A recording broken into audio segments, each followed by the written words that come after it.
I've only done 2 workouts today. I'm not a real CrossFitter unless I do 3 a days. Yep. Well, it is true that the more often you train, the more potential for muscle growth there is. That's true. I did see that supposedly, was it overtraining that was wives' tale, gym bro lore, or was it deloading? Deloading, well, as our numbers guy says, that's the period of time where you don't make gains. So I guess I could see that. Must be deloading. Yeah. Well, what we're looking at today, people did not do a whole lot of deloading, did they? No, you don't need it, it turns out. So this first picture here is a classic. It's one of our favorites. We talked about body composition and how to change it. And it turns out that this split right here is better than the average gym goer. The average gym goer could just eliminate their exercises and do knee flexion, bench press, ankle extension, lat pull down, squat, and elbow flexion, and make better gains. This was a pretty interesting study. What caught my eye is ankle extension. I did do ankle extensions this morning with you, actually. We did both ankle extensions and knee flexions. And knee flexions? We did not do elbow flexions, though. Nope. Because we don't want to get top heavy. Yes. True. The true not CrossFit stack would be don't do elbow flexion because you don't want to look like you're not natty. But also don't do ankle extension, because you want to make sure that your calves don't look too big. That's right. But heavier calves are just going to slow you down. If you're running, every pound of weight around the ankle is the equivalent of having, 3 more pounds of body weight? Does that apply to calves too? I think so. I'm going to try and get rid of all the bone density in my ankles. Yeah. Call it the enhanced games. Enhanced games? Games. Like the Olympics that are enhanced that are coming up. Yeah. You and I both noticed this on social media, and I thought they already had that. Didn't they just have that in Wisconsin? They did. I was attending, actually. I had a lot of fun attending. Jocko was there, too. Had some energy drinks. Oh, very cool. But anyway, more to do with the study. Even though this is the After Hours podcast, I guess it's like a journal club, except for entertainment purposes only. Please don't try to learn anything from this. My 1,000-foot view takeaway is that your training split can be terrible, but if you do it consistently, you are very likely to have improved gains. This was on supposedly trained lifters, right? Yeah, these are people who were already lifting. So they weren't new goers to the gym. These weren't newbie gains. Powerlifters, strongman, gym bros, bodybuilders, CrossFitters. Are those the 5 buckets, the 5 horsemen? I think so. There might be another one that I'm missing. Yeah. But lately everyone's been talking about... goblins. That's it. Sarm goblins, yes. Lately everyone's been talking about, a top 5 or top 10 exercises. So here's 6 exercises. Besides the squat, I don't know that any of these would be in my top 10. But I figured we'd go through Chris Bumstead's top 10 that he outlined on the Chris Williamson podcast recently. You'll look just like him if you do them. Yeah, so this is the secret right here, to be Mr. Olympia.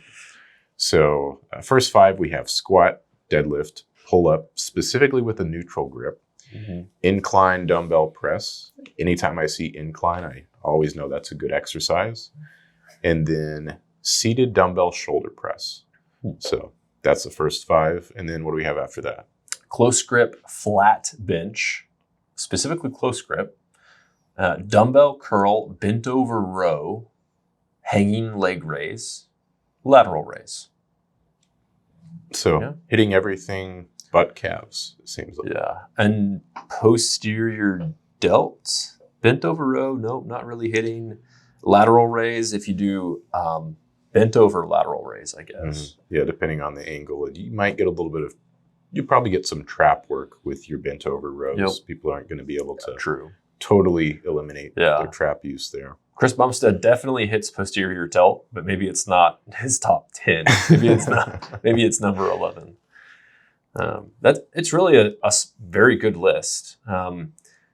No Olympic lifting on here, so I didn't see any cleans or jerks or snatches. Thrusters? I didn't see even a thruster. I actually really love thrusters, by the way. I might actually put that in my top 10 because I think the scenario was if you're going to have 10 exercises to do the rest of your life.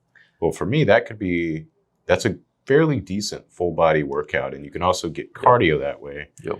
Whereas, I can't get cardio doing ankle extensions and elbow flexions. True. And if you do a max weight thruster, you can do a lot of weight because you can do a lot more weight than you can strict press. That's for sure. Because you use momentum. You probably can't get up to what you can front squat. Probably not. But you can hit most of your body if you do sets of 6 to 8 heavy thrusters.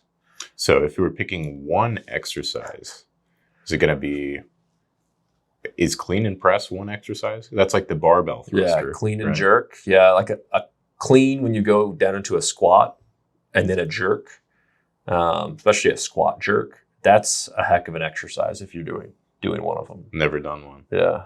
Or a muscle up. That's injury prone exercise, but it does work pulling and pushing both. So there's definitely, it's a high yield exercise. That's kind of getting more into gymnastics. What about handstand push-ups? That's a pretty functional movement.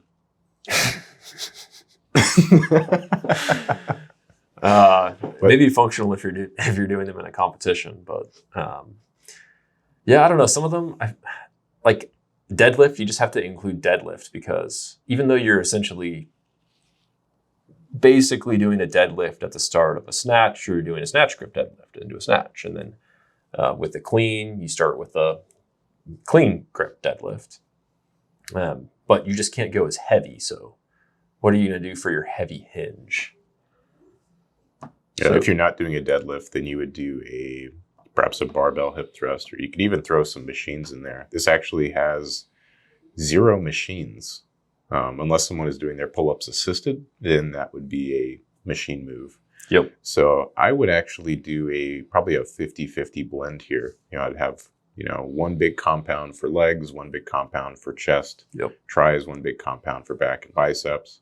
And then I would probably sprinkle in machines as well, maybe 4 or 5 exercise machines, just because having done this for the past probably 3 weeks now, I feel like the recovery is a lot better to the point where I'm actually considering like, hey, I could actually do whole body 3 times a week and recover from that. Yeah. I don't enjoy that training as much. I tend to go like push-pull legs because I enjoy putting more intensity in less frequently. But if I'm looking at like the absolute rate of how often you can work out and recover and how quickly you can make progress, then it would be pretty hard to beat full body 3 times a week. It's just going to be a bigger time commitment. Yeah. I think that's essentially how our friend Derek works out. Might be more plates, more dates, but less workouts per week, more dates. 3 workouts a week, and he stays in phenomenal shape. But he's also kind of an outlier in terms of high yield efficiency in all areas of life. So your results may vary if you switch from 5 times a week to 3 times a week. So you're telling me this isn't his leaked split here?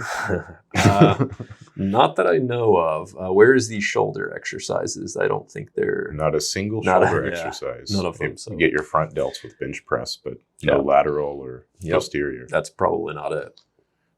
But talking about different types of programming, this is a really interesting paper that was sent to me by an individual on Twitter because you type this in Google and you cannot find any abstract or any data at all. So shout out to Jozo. Go follow him. He puts lots of interesting studies out there. But this is basically in the 1980s, 1981, looking at the frequency of resistance training and the effect on the strength gain. And the programming that, I don't know, scientists or high school coaches were using at the time, because the study was in high school boys, so 9th to 12th grade, presumably mostly untrained, was 18 sets of approximately a 1 rep max. And that's the workout. Bench press. What do you think? I have never heard of a training split like that before. I'd be interested in the number of injuries or the number of missed days. If it's truly a 1 rep max, but it was untrained, correct? Correct. So they're probably not going to be lifting particularly heavy, and they also might not really know what a RPE of 10 is. So theoretically, you would be exerting that much effort in a 1 rep max. Yeah, you couldn't do your true 1 rep max 18 times. It says here, no subject complained of chronic fatigue or injury related to the training, and nobody withdrew. So maybe kids were just tougher. People were just tougher back in the 80s. In the 80s? Wow, yeah. That is very surprising that nobody withdrew from the study, because when you haven't taught yourself to make effort feel good in the gym, lifting heavy like that will hurt. I suppose they weren't as obese, so it would be interesting to compare a 1 rep max back then of an average high schooler to these days. Yeah, because the 1 rep max, basically the more you trained, and they did this either 1 day a week, 2 days a week, 3 days a week, 4 days a week, or 5 days a week. Now, powerlifters that are listening right now are adjusting their splits. They're going to go, I don't have to do sets of 3 anymore. Yeah, this is essentially the powerlifter's dream. You only do 1 set. You go in and bench 1 rep max 18 times, 5 days a week, and you get the best results. Yeah. Gummy bears and gummy worms in between each set. So max bench press in the 1 day per week group went from 104 pounds to 121 pounds. In the 5 day week group, it went from 102 pounds to 142 pounds. So 40 pounds in 9 weeks is not bad. This is high school, so there are new lifters. Yeah. I know my first 1 rep max bench press was actually below the averages here. It's 85 pounds. And I think it was technically 8th grade. That was the first time I bench pressed. 8th grade. Yeah, I don't remember what my early benches are, but because I was homeschooled, I didn't really lift weights until college. Every once in a while we would. And I remember thinking a really good bench press is if you could bench your body weight. I can tell you that I was not 85 pounds when I benched 85 pounds. I was a bit heavier than that. Heavier? Yeah. Yeah, I'm not sure how much I weighed, but I grew very late. So by the time I finished high school, I was still growing to some degree, and definitely not lifting weights. Lots of running and playing sports. Because weights stunt your growth, right? I don't know why. That's why you ended up taller than me. Certainly not. No. But yeah, I feel like this is not a terrible starting point because it was freshmen through seniors in high school, 9 through 12. So the average is probably brought down by someone who's 14 or 15 and brought up by someone who's around 18. Yeah, and this was true powerlifter style. It says the barbell was handed by spotters to the subject. The bar was lowered to the chest. After a momentary pause, the investigator gave a clap and a verbal command, and this was the signal for commencement of the movement. So they did not bounce the weight off their chest. People that are listening are groaning right now because I see a lot of people bouncing the weight off their chest. Interesting. Well, minimum of 2 minutes between attempts.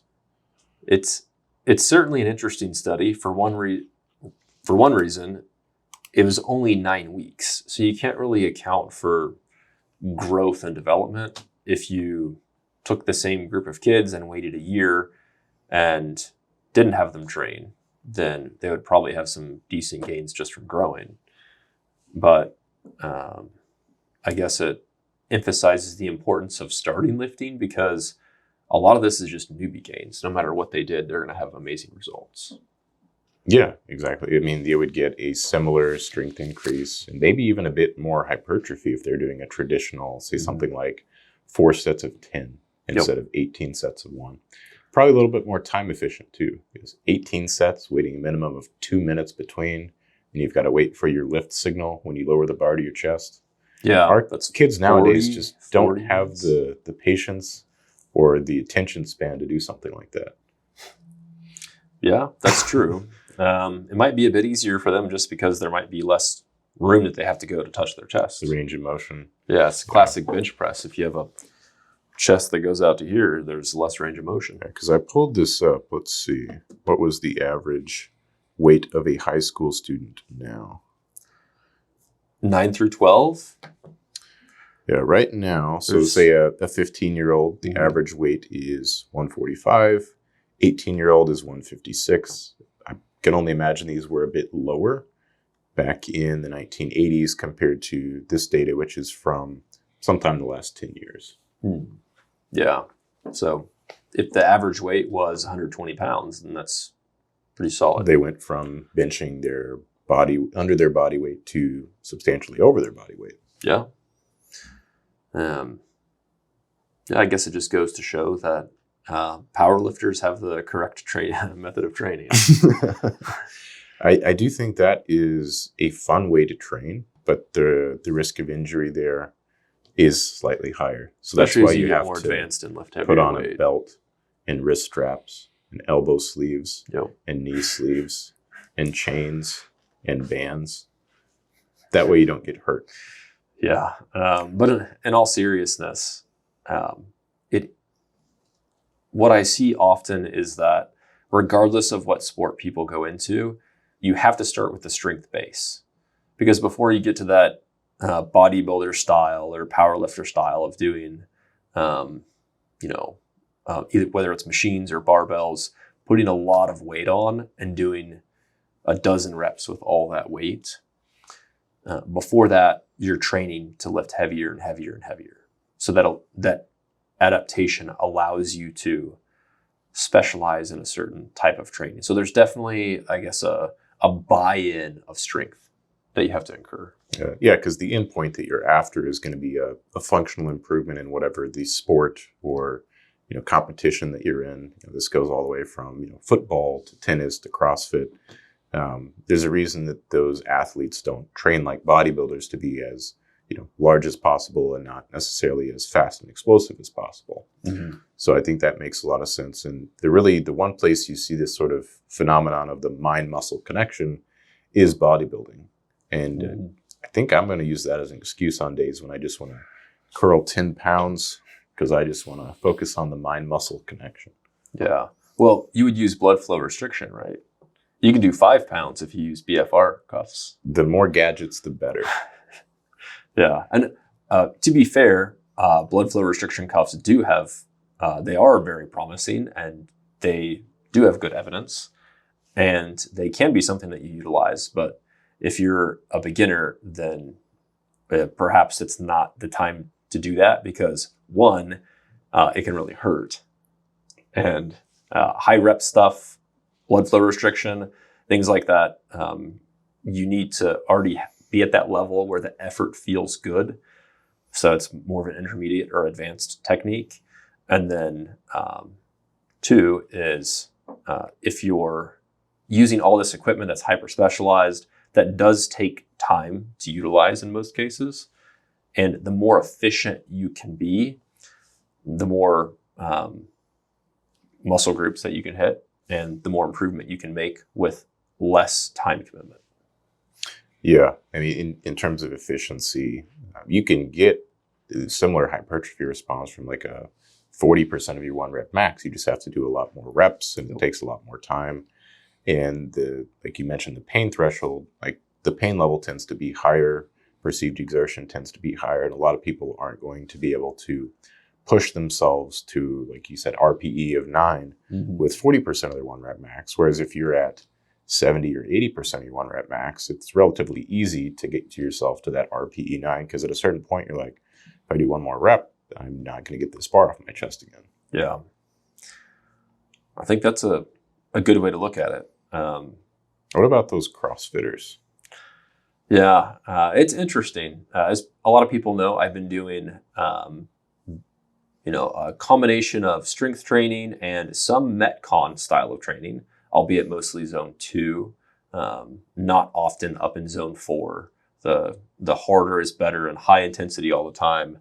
I don't think is right for most individuals, especially individuals in the first 6 months of high intensity type training. So whether you're starting high rocks or CrossFit or Olympic lifting or gymnastics for the first time, you're familiar with how muscles take, 4 to 6 weeks to adapt.